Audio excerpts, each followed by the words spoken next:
मोठं कपाळ असणाऱ्या मैत्रिणींनी कपाळ छोटं दिसण्यासाठी कोणत्या हेअरस्टाईल कराव्यात चला पाहूयात। नमस्कार, पुन्हा एकदा स्वाती स्टाईलमध्ये मनापासून स्वागत। आज बघूयात मोठं कपाळ असणाऱ्या मैत्रिणींसाठीच्या 3 सोप्या हेअरस्टाईल। यामधील हेअरस्टाईल नंबर 1, जर तुम्हाला बन किंवा आंबाडा किंवा जुडा हेअरस्टाईल करायची असेल तर तुम्ही सेंटर पार्टिशन करून घ्या। त्यानंतर असं 2 भाग झाल्यानंतर एका भागाचे आपल्याला रोल करायचे आहेत।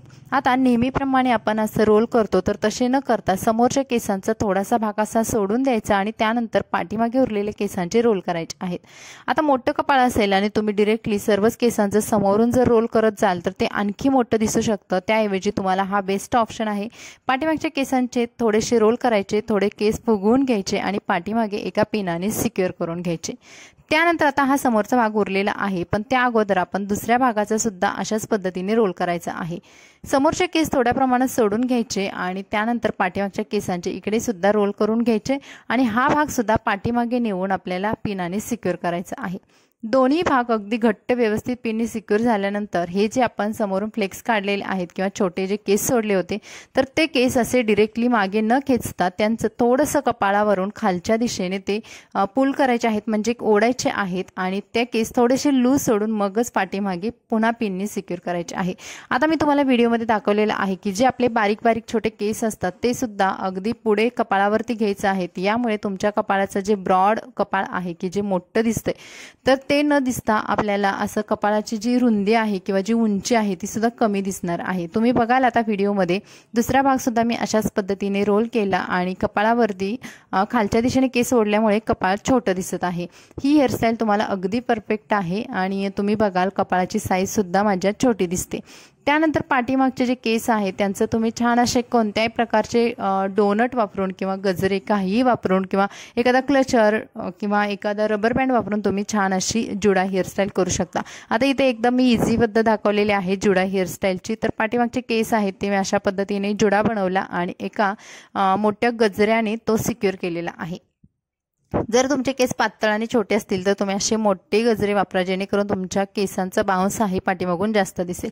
आणि ही झालेली आहे आपली पहिली हेअरस्टाईल। हेअरस्टाईल नंबर 2, यामध्ये तुम्हाला काय करायचं आहे की तुमच्या आयब्रोचे पॉइंट आहेत तिथून दोन्ही साईडचे केस आहेत ते उचलायचे आहेत। आता तुमचं जर कपाळ मोठं असेल तर तुम्ही डायरेक्टली असा मोठा पॉप केला तर तो सुद्धा जास्त चांगला दिसत नाही, कारण त्यामुळे आणखीनच कपाळ आपलं हे मोठं दिसायला लागतं। त्याऐवजी तुम्हाला काय करायचं आहे, अशा पद्धतीने केस आहेत ते घ्यायचे आहेत, पप बनवायचा आहे। पण हा पप आपण नेहमीप्रमाणे सिक्युअर न करता इथे एक रबर बँड वापरलेला आहे। रबरने हे केस पपमधले जे आहेत ते मी सिक्युअर केले आणि हा पप मी माझ्या माथ्यावरती किंवा डोक्यावरती सिक्युअर न करता माझ्या वन साईडला सिक्युअर करणार आहे। आता बघा मी अशा पद्धतीने जे पप आहे, जी की टेक्निक आहे नवीन, ज्यामध्ये आपण तुम्ही साईड पप छान पद्धतीने करू शकता आणि तुमचा पप लूज सुद्धा होत नाही।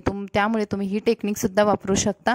आणि त्यानंतर जिथे रबर बँड आहे तिथे मी एका पिनने सिक्युअर केला आणि पाठीमागचे केस आहेत ते त्या पिनावरून घेतलेले आहेत। आणि तुम्ही बघाल आता हा साईड पप केल्यामुळे माझा कपाळाचा बराचसा जो ब्रॉड भाग दिसत होता तर तो कमी झालेला आहे आणि पुन्हा इथे सुद्धा मी छोटे छोटे जे केस आहेत ते सुद्धा माझ्या कपाळावरती घेतलेले आहेत।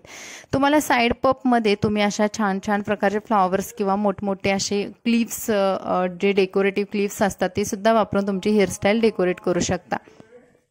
आणि अशा पद्धतीने आपली सेकंड हेअरस्टाईल, जी की खूप कमी वेळामध्ये होते आणि करायला सुद्धा खूप इझी आहे, ती झालेली आहे। आता बघूयात हेअरस्टाईल नंबर 3। हेअरस्टाईल नंबर 3 साठी आपण सेंटर पार्टिशन न करता साईड पार्टिशन करणार आहोत। म्हणजेच कोणत्याही एका साईडला तुम्हाला हे केस घ्यायचे आहेत, एका साईडला जास्त आणि एका साईडला कमी असे केस ठेवायचे आहेत। ज्या बाजूला आपण जास्त केस घेतलेले आहेत त्याच्या समोरचे थोडेसे केस असे ठेवायचे आहेत, म्हणजेच आपण फ्लेक्स कसे ठेवतो तशा पद्धतीने ठेवायचे आहेत आणि पाठीमागचे केस सुद्धा पुन्हा रोल करायचे आहेत। आता जर तुमचं कपाळ मोठं असतं अशा वेळेस तुम्हाला जर थोडा बाउन्सी हेअरस्टाईल असतात, म्हणजे ज्या की फुगीर दिसणारे हेअरस्टाईल असतात ते आणखी सुंदर दिसतात। आता तुम्ही बघाल जर पाठीमागचे जे केस आहेत ते त्यांचं मी छान अशा पद्धतीने रोल केलं आणि पाठीमागे एका पिनने सिक्युअर करणार आहे। ज्या मैत्रिणींना ओपन हेअरस्टाईल आवडतात त्यांच्यासाठी सुद्धा हा एक बेस्ट ऑप्शन आहे। आणि त्यानंतर आपण जे थोडे केस सोडले होते किंवा फ्लेक्स सोडली होती तर ती समोरून मी माझ्या कपाळावरून कव्हर करून घेतलेली आहे। यामुळे कपाळ जरी मोठं असेल, ब्रॉड असेल, तरी सुद्धा ते छोटं दिसतं। आणि दुसऱ्या बाजूला जे आपण कमी प्रमाणात केस सोडले होते त्यांचं सुद्धा छोटे छोटे रोल करून घ्यायचे आहेत। पण त्या अगोदर जे छोटे छोटे केस आहेत जे आपल्या माथ्याच्या आजूबाजूला असतात, तर ते कपाळावरती पुढच्या दिशेने घ्यायचे आहेत, जेणेकरून तुमच्या कपाळाचा जेवढा भाग केसांनी कव्हर करता येईल तेवढा केला तर तुम्हाला कपाळ आहे ते छोटं दिसणार आहे। आणि पाठीमागचे जे हे केस आपण जिथे पिनने सिक्युअर केले होते ते पिन काढून मी पुन्हा एका छान अशा डायमंड क्लचरने सिक्युअर केलेले आहेत, जे की पाठीमागून खूप सुंदर दिसत आहे। तुम्ही बघाल तर ज्या मैत्रिणींना असे जे कपाळ मोठं आहे त्यांच्यासाठी अशा 2 ते 3 हेअरस्टाईल करा की ज्यामध्ये तुमचं कपाळ पण छोटं दिसेल आणि लुकसुद्धा अट्रॅक्टिव्ह दिसेल। आणि हा आहे आपला समोरचा लुक। तर मैत्रिणींना व्हिडिओ आवडला तर प्लीज लाईक करा, आपल्या चॅनलला सबस्क्राईब करा आणि हा व्हिडिओ तुमच्या फ्रेंड्स फॅमिलीमध्ये नक्की शेअर करा। भेटू नवीन व्हिडिओमध्ये, बाय बाय।